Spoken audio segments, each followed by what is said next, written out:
Bonjour à tous, bonjour à toutes. Bienvenue à tout le monde. Merci à chacune et à chacun d'être rassemblés ici à la Monnaie pour la deuxième fois en moins de 6 mois.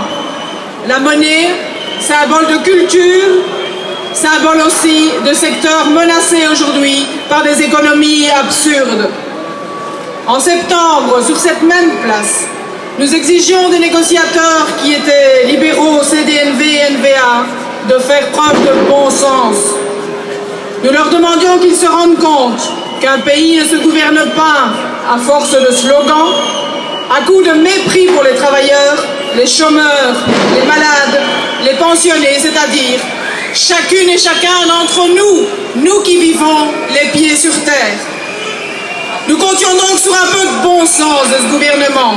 Et le moins qu'on puisse dire, c'est qu'à ce stade, ils ne nous ont pas entendus. Un saut d'index en période de déflation, c'est tout sauf du bon sens.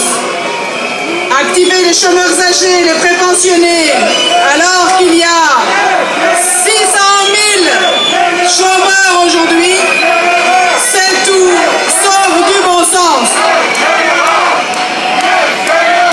Dire que l'on lutte contre la fraude et retirer les moyens de fonctionnement et de l'administration fiscale et de la justice, c'est contraire au bon sens.